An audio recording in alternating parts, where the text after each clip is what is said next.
Et nous sommes de retour au plateau pour la suite de cette émission. Nous abordons notre deuxième sujet sur le Sénégal, mais bien avant, un dernier tour de table ou quelques positions, Samir, sur la République démocratique du Congo, les ambitions de Tshisekedi pour ce second mandat. Non, moi je pense résolument que la première des choses à faire, c'est de pouvoir restaurer la sécurité. C'est de pouvoir avoir la maîtrise de l'intégrité ou de l'intégralité donc du territoire congolais. Quoique les gens peuvent dire, et j'ai toujours eu cette conviction, que si nous voulons nous développer, si nous voulons avoir le développement que nous souhaitons tant, nous devons être capables de maîtriser nos différents territoires.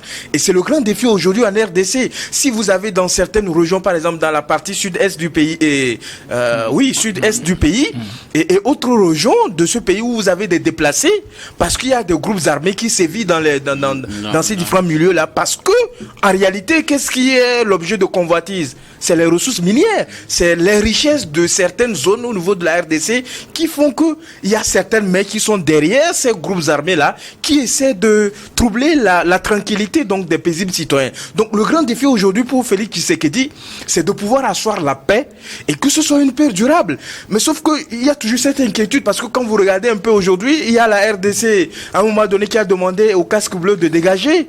Ils ont demandé aux casques bleus de quitter leur pays. Sauf qu'aujourd'hui, quand on regarde la capacité militaire donc de la RDC, les capacités stratégiques et matérielles de ce pays-là, on se demande véritablement comment est-ce qu'ils vont se prendre. Comment est-ce qu'ils vont se prendre véritablement pour ramener la sécurité dans ces zones-là où il y a des conflits armés et tout ça là. Donc je pense que le grand défi, et s'il nous écoute, qu'il nous suit dans cette émission, je pense qu'il doit prendre note et se dire qu'en réalité, le premier chantier qu'il doit mettre en branle, c'est de pouvoir mettre tous les moyens, comment l'appelle-t-on, mobiliser donc les forces armées, les forces de défense et de sécurité, leur doter des moyens efficaces, augmenter l'effectif donc des forces de défense et de sécurité et veiller à ce que la sécurité revienne sur l'ensemble du territoire congolais qui est pratiquement comparable à toute la partie de l'Europe occidentale. Donc je pense qu'il doit pouvoir veiller à ce que ce défi-là se concrétise et maintenant il peut asseoir les autres, les questions d'emploi, les questions de besoins essentiels, les questions de santé, d'éducation qui sont pareilles sur le continent africain. Merci beaucoup à vous. Samir Abassa, vous voulez ajouter quelque chose? Oui, Docteur Guillaume, vous convenez avec moi que le Congo, c'est un vaste pays. Oui. Et que les mesures, comme on appelle ça, assurer la sécurité de la population, c'est la mission première d'un président de la République. Donc, tel que M. Sabine l'a renchéri tout de suite, M. Tshisekedi doit travailler sur les questions de la sécurité, il doit redoubler d'efforts, mais les questions de l'emploi, lui-même, il a promis. Qui fera, comme on appelle des efforts en matière de l'emploi de la population. La jeunesse congolaise ne veut plus seulement danser, mais veut travailler. Merci beaucoup à vous. Nous allons donc sur ce aborder notre deuxième sujet, direction le Sénégal. Le Conseil constitutionnel a publié ce 20 janvier, samedi au soir, la liste des candidats retenus pour l'élection présidentielle, la liste définitive des candidats à cette élection. Ils étaient 21 candidats en course, un seul a été recalé. Il s'agit bien sûr de Karim Ouad, donc qui est hors course pour cette élection présidentielle. Les 20 autres sont retenus, donc les poids lourds de l'opposition qui ne participeront pas à ces élections. Ils sont donc Karim Ouad et Ousmane Sonko qui sont outside pour ces élections. Et pour le retrait de Karim Ouad de la liste définitive, il est dit que sa candidature a été déclarée recevable sur la foi d'une déclaration sur l'honneur inexact. On sait que Karim Ouad avait déclaré déjà lors du dépôt de sa candidature le 21 décembre 2023 qu'il n'avait qu'une seule nationalité, c'est-à-dire la nationalité sénégalaise, et que ce n'est que le 16 janvier dernier, le 16 janvier 2024, que le journal officiel de la République de France a publié donc la déchéance de nationalité française à Karim Ouad. Problème de date, le Conseil constitutionnel a recalé donc la candidature de Karim Ouad. Ousmane Sonko, on connaît tous les problèmes qu'il a eu tout au long de de ces dernières années, depuis 2021, pour sa candidature. Finalement, lui il a été déjà recalé à l'étape de la vérification des parrainages. Et donc, les deux poids lourds de l'opposition, Karim Wade et Ousmane Sonko, sont éliminés pour ces élections présidentielles. Je voudrais bien commencer par vous, Samir Ourosama, vos analyses. L'espoir était toujours permis pour Karim Wade jusqu'au soir de ce samedi 20 janvier. Absolument, sauf que, regardez, quand vous prenez un peu la manière dont se fait la réception des dossiers de candidature et la manière dont les institutions comme le Conseil constitutionnel ou la Cour constitutionnelle dans d'autres États analysent les dossiers qu'ils reçoivent, mais il faut qu'on fasse extrêmement attention parce que vous avez les conditions de forme et par la suite vous avez les conditions de fond.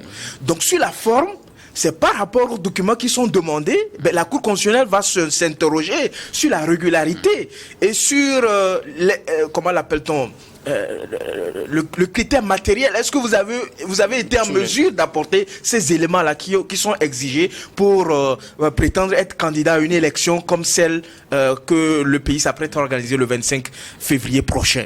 Donc sur la forme, le Conseil constitutionnel au niveau de ce pays-là a jugé recevable la candidature de monsieur Karim Wade.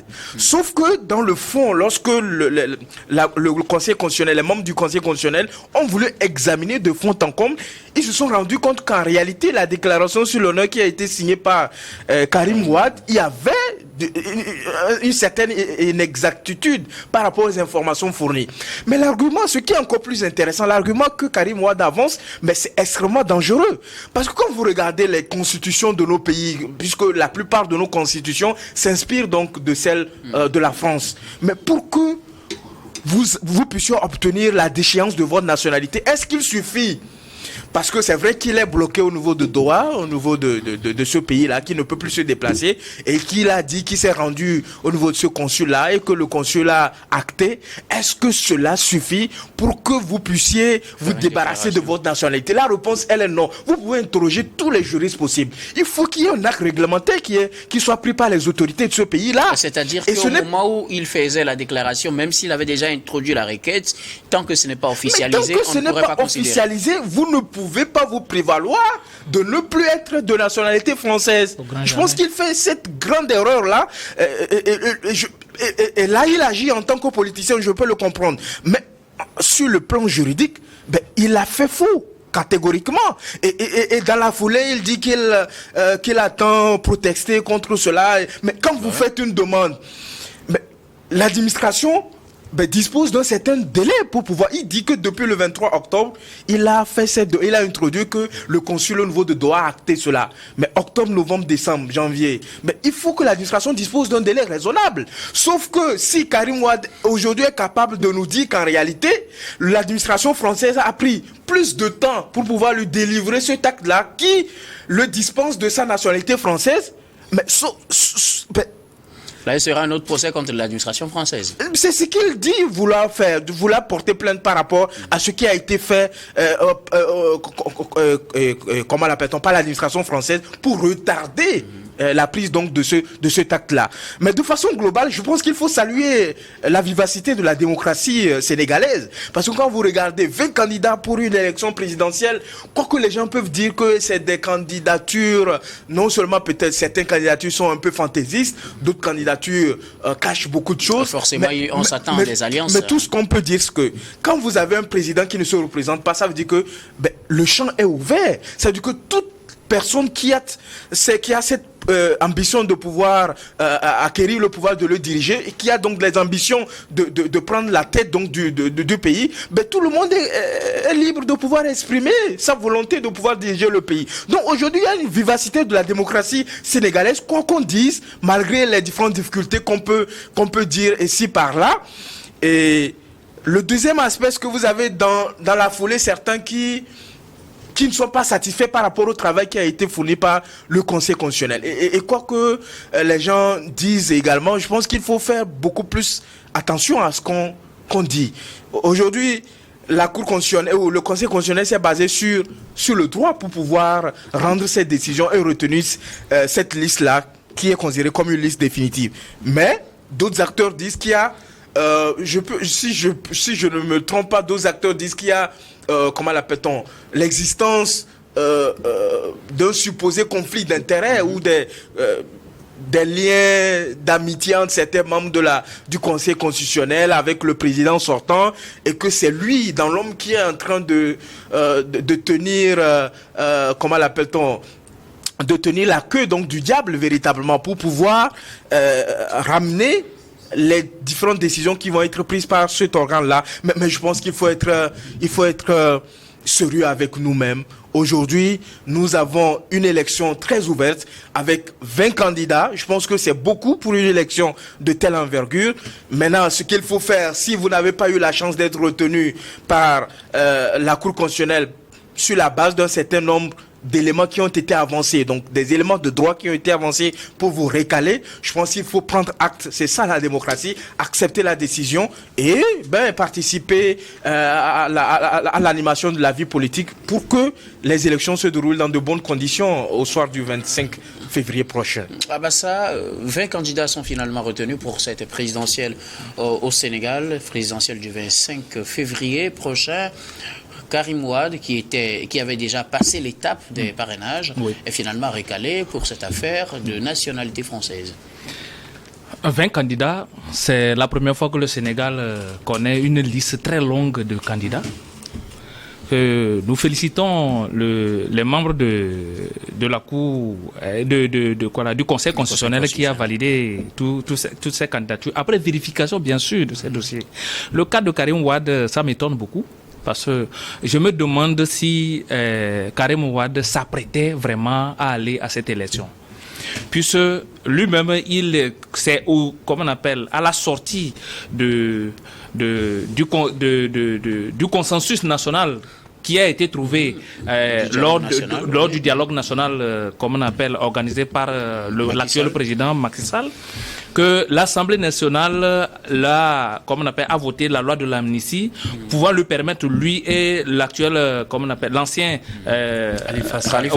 l'ancien maire de Dakar, Khalifa Sall, de se présenter pour les élections prochaines. Dès cet instant, si M. Karim Wade voudrait vraiment être candidat pour les élections, comme on appelle au Sénégal, il devait commencer déjà par lancer la procédure de décision de ces droits de nationalité française. Il ne l'a pas fait. Il a fait une déclaration sur honneur qui est fausse. Normalement, le Sénégal peut le poursuivre. Et ce qu'il avait déjà fait en 2019 également. Ah, bien sûr. En 2019, il avait fait la même chose, mais seulement qu'il a été regardé pour la question de la condamnation qu'il avait écarté de l'élection de 2019. Bon, suite à ces négociations, il est revenu sur la liste, mais il devait normalement se mettre dans les normes avant même de faire l'acte de cette candidature. Le 25 février, les gens iront aux élections. Il n'y a rien ne va se passer au Sénégal. Il y a plusieurs candidats et nous savons que, comme on appelle, les alliances vont se faire, et je pense que le Sénégal va s'en sortir mieux, surtout que l'actuel président ne se représente pas. Donc je pense que le jeu serait très facile. Pour le cas d'Ousmane Sonko, nous reviendrons tout à l'heure sur le cas d'Ousmane Sonko. Alors, Gabin Adjaro, 20 candidats retenus pour cette présidentielle, Ousmane Sonko et surtout Karim Wade, qui lui avait passé au moins la première étape, sont recalés pour cette présidentielle. Karim Wade finalement recalé pour cette affaire de nationalité. Je pense que Karim Wade est en train de payer les frais de sa malhonnêteté. Parce qu'en politique, quoi qu'il en soit, à un certain moment, même quand on dit que c'est le jour de la roublardise, à un moment donné, il faut être honnête envers soi-même. Et il ne l'a pas été du tout. Tu ne peux pas envisager briguer la magistrature suprême et garder encore cette tentacule avec toi. Moi, je dis que c'est juste incongru de sa part. Jusqu'à on me parle de délai. Ben, quand même. Si tu envisages devenir un président, c'est pas une affaire de 5 ans, c'est pas une affaire de 10 ans. C'est quelque chose qui est dans un coin de la tête depuis fort longtemps. Et tu sais très bien les lois qui régissent le pays. Il faut se comporter comme tel. Je ne sais pas pourquoi il a laissé. Déjà 5 ans, 10 ans plus tôt, il avait déjà des problèmes. Donc il ne pouvait pas envisager. Il a un conseil d'avocat qui peut faire cette démarche-là. Il a eu la chance de se présenter que grâce au dialogue national initié par Macky Sall l'année 2023. Oui. vous savez, les autres problèmes peuvent être résolus par des dialogues politiques. Mais pour des problèmes juridiques, d'ordre juridictionnel, je pense que la meilleure des choses à faire, c'est quand même commettre des avocats pour faire ce genre de choses. C'est-à-dire qu'il aurait pu renoncer à sa nationalité. Bien sûr, même s'il n'était pas sûr de pouvoir bien se évidemment. présenter. Est-ce que ce ne serait pas une perte inutile? Il savait très bien qu'il voulait aller à ces élections. Oui. Depuis fort longtemps. Ouais. Et c'est pourquoi bon, les poursuites judiciaires étaient véritablement accélérées à son niveau.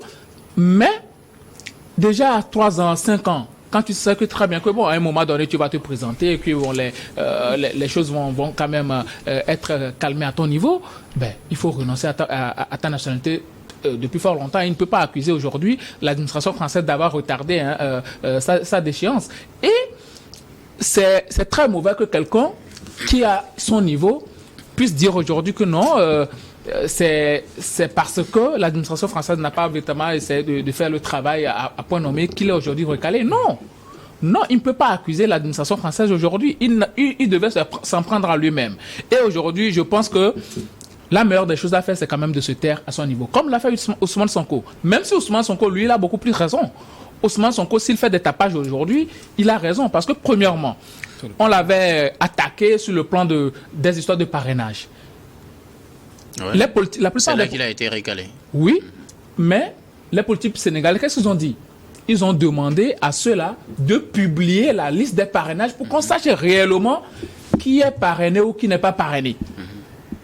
Parce qu'il me semble que les choses avaient été faites en l'absence catimini et autres là. De son représentant. Et ensuite, Ousmane Sonko a versé les 30 millions de caution. Ouais.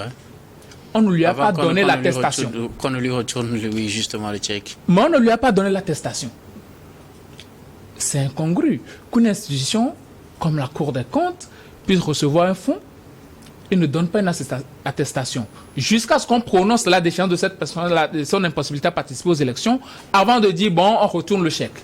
Mais dans quel pays ce genre de choses se font? Quoique, je l'avais dit ici, Ousmane Sonko, lui, sait ce à quoi s'en tenir, parce qu'il avait déjà programmé un deuxième pion. Même si Diomaye Faye, il est en prison depuis avril, il n'est pas encore jugé, au moins sa candidature est acceptée. Ouais. Ce qui veut dire que Ousmane Sonko, aujourd'hui, même quand tu vas sur ses réseaux sociaux, il dit Ousmane Sonko, c'est Diomaye Faye. Et il me semble que les leaders qui soutiennent Ousmane Sonko font une conférence de presse cet après-midi à 17h30, si je ne me trompe pas. Donc, ils vont réellement situer les responsabilités et savoir quelle modalité adopter. Moi, je pense que le Sénégal est à un carrefour aujourd'hui où il faut tout remettre à plat. Maintenant que Macky Sall va partir avec tout son système, il faut quand même redéployer les moyens pour mettre ce pays-là au niveau où il était, au niveau de la démocratie. C'est très important. Parce que je pense que Macky Sall, parce qu'il ne va pas participer aux élections, il a tout fait pour écarter ceux-là qui pouvaient le concurrencer ou qui pouvaient concurrencer celui à Amadouba, qui va représenter son parti. Sauf qu'il y a de grands noms qui reviennent. Quand on parle de Dione, quand on parle de Idrissa Seck qui a été longtemps deuxième, aujourd'hui il revient. Je pense que ce sera des élections très, très, très difficiles où celui-là qui va s'en sortir, peut-être c'est avec les 51-52%. Mais quand on parle de présentation de candidature, je sais que, bon, Ousmane Sonko, lui, savait déjà très bien qu'il ne va pas participer aux élections, sauf que les Sénégalais le portent dans son cœur. Aujourd'hui, tout ce qu'il cherche à faire, peut-être, c'est de préparer les années à venir pour pouvoir se représenter et briguer la magistrature suprême. Mais aujourd'hui, il a quand même su, avec son intelligence, préparer une seconde candidature qui est celle de Diomaye Faye. Diomaye Faye, quand on le sait très bien, c'est le sosie d'Ousmane Sonko. Il parle comme lui, il a la même conviction que lui, il travaille comme lui, il a la même foule, la même énergie que lui, et il a même les mêmes loisirs qu'Ousmane Sonko. Donc c'est pourquoi Ousmane Sonko dit toujours que Diomaye Faye, c'est lui. Si Ousmane Sonko donne son onction à Diomaye Faye, quoi qu'il en soit, je pense que les voix que les gens accorderont à Ousmane Sonko, ils vont l'accorder aujourd'hui à Diomaye Faye, qui est aussi très jeune, 43 ans. Alors, ce qui nous amène à la deuxième partie donc, de ce débat, la candidature d'Ousmane Sonko récalée. L'homme a mouvementé la vie politique sénégalaise ces dernières années, depuis surtout 2021, avec cette affaire de manifestation, depuis qu'il a été accusé par cette jeune dame de viol. Depuis avril 2021, Ousmane Sonko est devenu l'opposant le plus en vue au Sénégal. Il était déjà deuxième à la présidentielle avec Macky Sall en 2019. Et 2021 déjà, il défraie la chronique. Depuis 2019 jusqu'à 2023, fin 2023, début janvier, peut-être on garderait l'espoir qu'il soit retenu pour cette présidentielle, même si on sait que le chemin a été vraiment compliqué pour lui. C'est acté, il ne pourra pas aussi participer à ces élections. Gabin le disait tout à l'heure, son plan B est retenu, Bassirou Diomaye Faye, un candidat par défaut pour le PASTEF, dissous aussi entre-temps, ou bien il y a encore de l'espoir, parce que finalement, certains se disent que s'il n'y a pas Ousmane Sonko, c'est qu'il n'y aura pas d'élection. Quelqu'un le disait tout à l'heure, il y a tellement de candidats recalés que si tout le monde disait ça, finalement, le pays ne connaîtrait pas des élections. Risque-t-on, au niveau du PASTEF ou des partisans d'Ousmane Sonko, de voter pour un candidat par défaut? Moi, je pense qu'il faudrait que M. Ousmane Sonko apprenne des leçons de ses actes du passé. Et aujourd'hui, si il doit en tirer une leçon, je pense qu'il ne peut que se prendre à ses propres turpitudes. Parce que quand vous regardez un peu la politique au niveau de notre continent et dans nos pays africains, lorsque tu nourris des ambitions politiques, lorsque tu as cette vision-là de pouvoir aller à la conquête du pouvoir, de pouvoir l'exercer convenablement, il y a des choses qu'on ne fait pas.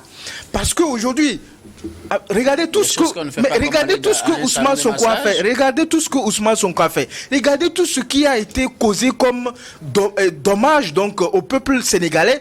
Tout ce qui a été, je peux dire ça, tout ce qui a été engendré, tout ce qu'il a engendré en termes de vandalisme des biens publics, en termes de destruction, en termes de en termes de mort véritablement. Parce que moi je ne peux pas comprendre qu'une personne. Mais il n'a pas tué, hein? Ousmane Sonko n'a tué personne. Mais attendez, aujourd'hui Ousmane Sonko n'est pas la première personne ou n'est pas le premier homme politique à avoir des problèmes avec la justice.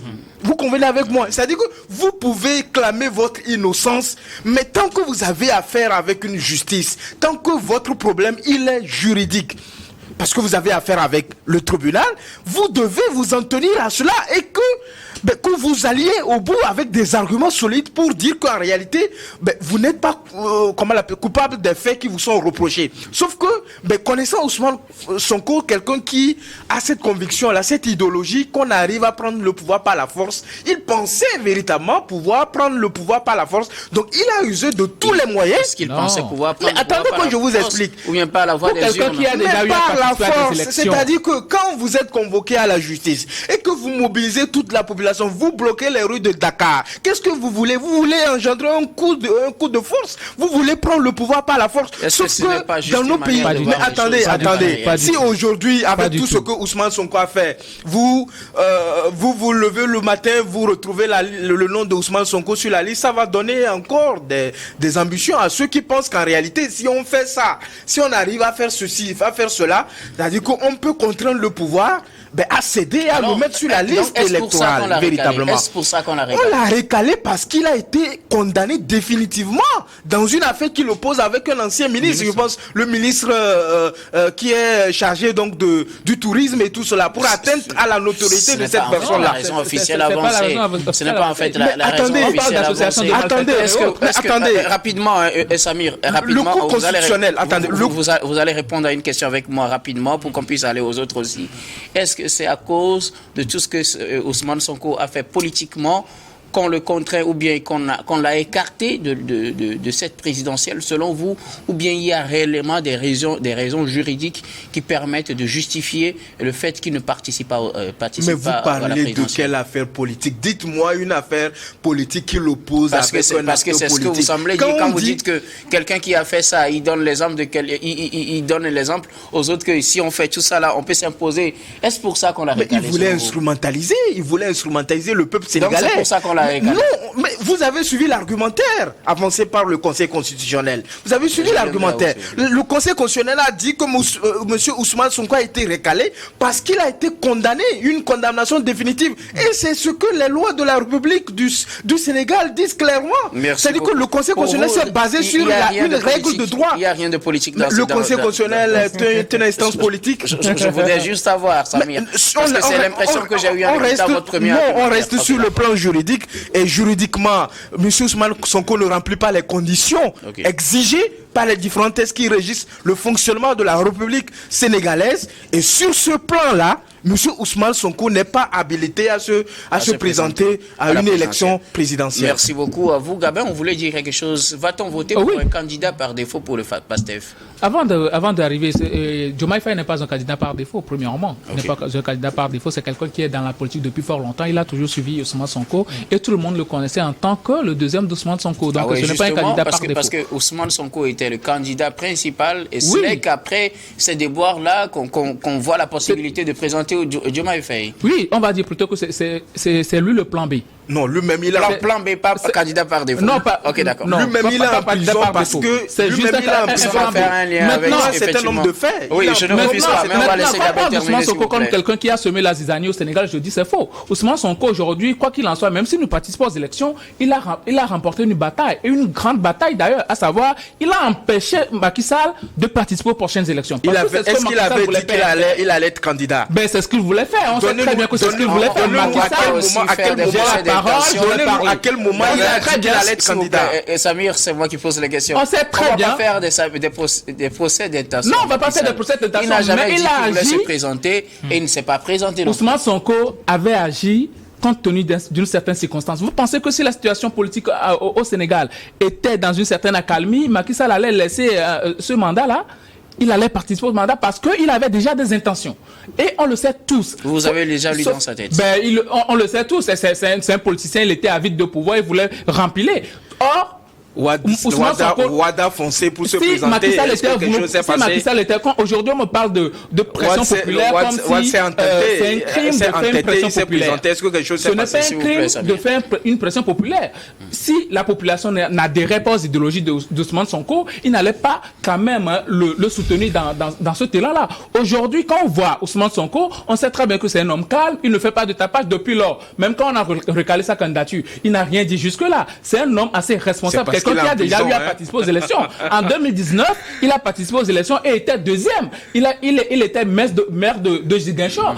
Comment on dit, excuse-moi, de Casamance plutôt. Oui, de Ziguinchor, oui. Donc c'est quelqu'un qui a épris de démocratie. Justement parce qu'il a épris de démocratie, il ne pouvait pas accepter que quelqu'un qui était venu au pouvoir par la pression populaire, parce que notons-le, Macky Sall était venu au pouvoir grâce à la pression populaire qui était mise sur Abdoulaye Wade. Aujourd'hui, Ousmane Sonko, il est dans une certaine logique. Même si je ne participe pas aux élections, Macky Sall ne va pas remplir et il a pleinement rempli sa mission. Pour vous, il a gagné sa bataille. Merci beaucoup, Gabin Adjaron. On va terminer avec vous, Abassa. Ousmane Sonko n'est pas candidat, mais son plan B, Bassirou Diomaye Faye ici. Oui. Je pense que ce plan B peut l'aider à soulager sa conscience. Le plan B, pas candidat par défaut. Non, le plan B, c'est un plan B. C'est un plan B. C'est un plan B qui ça a été déclaré bien avant même le dépôt de la candidature de Diomaye Faye. Disons-nous que Ousmane Sonko a été condamné, comme sa condamnation a été confirmée. Sa condamnation, c'est-à-dire que les 6 mois a été confirmée. Elle est définitive. Cette confirmation, elle est définitive. Donc, il va passer les 6 mois. Donc, il est inéligible pour 5 ans. Cela veut dire que pour cette candidature, c'est-à-dire que cette élection, il est écarté. C'est tout à fait normal. Maintenant que son plan B a marché, peu importe votre popularité, si votre candidature est invalide, si vous n'êtes pas accepté, c'est-à-dire votre candidature n'est pas validée, c'est-à-dire que le Sénégal, c'est le Sénégal, hein, l'élection va se tenir, l'élection aura lieu. Et heureusement qu'il a comme un plan B. Souhaitons-les. Quelles sont les chances de ce plan B par rapport à où c'était Ousmane Sonko lui-même? Est-ce que le plan B a les mêmes chances qu'Ousmane Sonko lui-même? Pour avoir touché, comme on appelle, c'est-à-dire que intégrer un peu le système politique sénégalais, je pense que ce plan B n'a pas une grande chance. Pour une raison très simple. C'est-à-dire que le Sénégal, c'est-à-dire qu'il y a ce respect des aînés qui est là. Et il faut avoir un certain nombre des religieux autour de soi pour pouvoir gagner une élection au Sénégal. Faut pas oublier ça. Au niveau de Dakar, qui est la capitale, là où, comment on appelle, c'est-à-dire que l'élection, c'est-à-dire que ça bascule beaucoup plus vite. L'opposant, c'est-à-dire que Khalifa Sall, qui fut maire de Dakar, est candidat actuellement. Sa candidature a été validée. Il a plus de chances que les autres, c'est-à-dire que face à bas. à l'actuel Premier ministre qui est le candidat de, comment on appelle, de Macky Sall. Puisqu'ils sont nombreux d'ailleurs. Bien sûr. Mais au Sénégal, les votes basculent. Alors, on va parler dans ce débat. Les voix vont s'émietter et vous verrez que ce sont les alliances politiques qui feront vraiment, comment on appelle, déterminer celui qui va gagner cette élection. Merci Sinon, beaucoup. rien n'est gagné d'avance. On n'a pas eu assez de temps comme vous le voudriez, mais il est l'heure pour le journal. Nous marquons la pause puis on revient pour la suite de cette émission.